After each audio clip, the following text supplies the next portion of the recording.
নমস্কার সকলকে। ভালোবাসার রান্নায় সকলকে স্বাগত। ভালোবাসার রান্নায় আজকে একটা শাকের রেসিপি দেখাবো। আপনারা এতদিনে নিশ্চয়ই জেনে গেছেন আমি একটু ছোট ছোট ছেলেমেয়েরা যারা নতুন রান্না শিখছে অথবা বাড়ি থেকে দূরে আছে, রান্নাবান্না নতুন করে করছে, তাদের একটু সাহায্য করার চেষ্টা করি।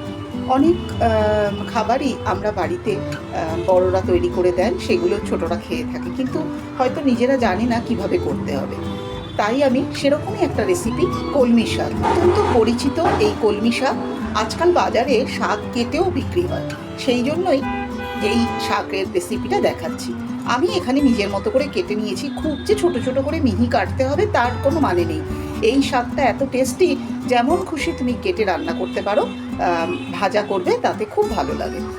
তবে একটা জিনিস, শাকটা কেটে আনলেও খুব ভালো করে বেছে নেবে, কারণ অনেক সময় অনেক নোংরা শাকের মধ্যে থাকে। আর বেশ 3-4 বার করে অনেক বেশি জলে ধুয়ে ধুয়ে তুলে নেবে। তারপরে শাকটা জল ঝরিয়ে নেবে, না হলে কিন্তু শাক ভাজার মজাটা নষ্ট হয়ে যাবে। শাকটা আমি জল ঝরিয়ে পরিষ্কার করে নিয়েছি।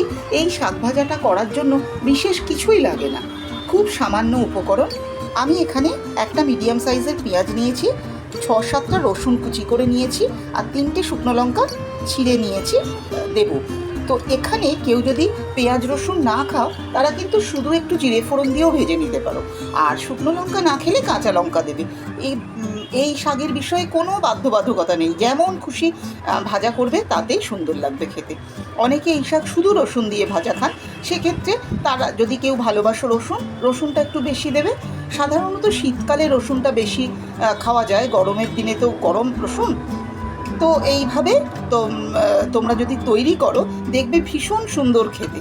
এই শাক ভাজা দিয়ে অনেকটা ভাত খেয়ে ফেলবে। চলো শুরু করি, আর কথা বলবো না। প্রথমে কড়াই বসিয়ে দিয়েছি এবং বড় 1 চামচ তেল দিয়েছি। খুব বেশি তেল কিন্তু নয়, এই শাক ভাজাতে খুব বেশি তেল লাগে না। তো সহজ এই রেসিপি, এবং করতেও কোনো রকম ঝঞ্ঝাট লাগে না, শুধু কাটা বাছা করতে যা সময় লাগে। প্রথমে আমি এই শুকনো লঙ্কাটা দিয়ে দিলাম।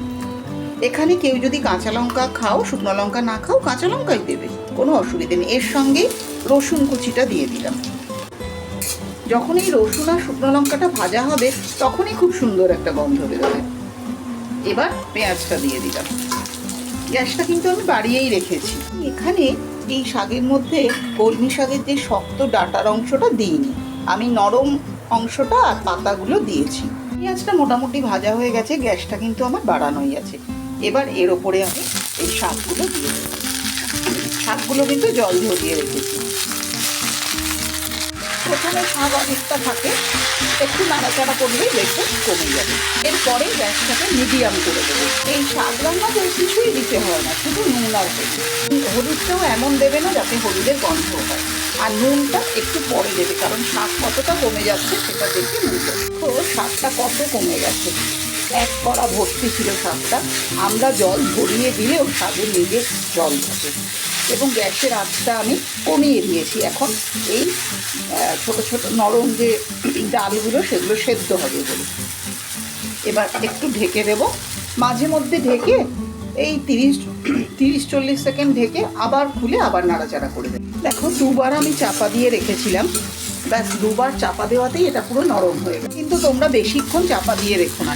এবার আমি গ্যাসটা আবার মিডিয়াম করে দেবো, বা মিডিয়াম হাই, যেরম লাগবে। এই শাক ভাজা করার সময় কখনো যেন ভুলেও জল দিও না, কারণ শাক থেকে এমনিই খুব জল বেরোয়। একটু ধৈর্য ধরবে, তাহলেই দেখবে শাক থেকে জল বেরোবে। এবার দেখো মোটামুটি কমে এসেছে। এবার আমি নুন দেবো। এইটুকু মোটামুটি জিনিস হয়েছে, এবার সেই অনুযায়ী নুন দেবো, তবু কম দেবো। এই যে এইটুকু নুন দিলাম, তবু কম দেব, লাগলে আবার দিতে পারবো। গ্যাসের আঁচটা বাড়িয়ে দিয়েছি, বাড়িয়ে দিয়ে একটু ছড়িয়ে ছড়িয়ে দেবো, যাতে যেটুকু জলীয় ভাব আছে সেটা যতটা সম্ভব কমে যায়। বাড়িয়ে দিয়েছিলাম, নুনটা খুব ভালো করে মিশে গেছে, নুনটা গলেও গেছে এবং মিশেও গেছে। এবার কিন্তু আমার তৈরি হয়ে গেছে শাক ভাজা। দেখো, তৈরি হয়ে গেছে আমাদের কলমি শাক ভাজা। একদম 5 থেকে 10 মিনিটের মধ্যে তৈরি হয়ে যাবে। অত্যন্ত সুস্বাদু। তোমরা নিজেরা তৈরি করো, গরম ভাতে খাবে যখন বাড়ির কথা মনে পড়বে। নিজেরা তৈরি করে খেয়ে আমাকে নিশ্চয়ই জানিও কেমন লেগেছে। ভালো লাগলে লাইক করো, কোনো সাজেশন থাকলে জানিও। আমার চ্যানেলটাকে সাবস্ক্রাইব করো। সকলে খুব ভালো থেকো, সাবধানে থেকো। নমস্কার।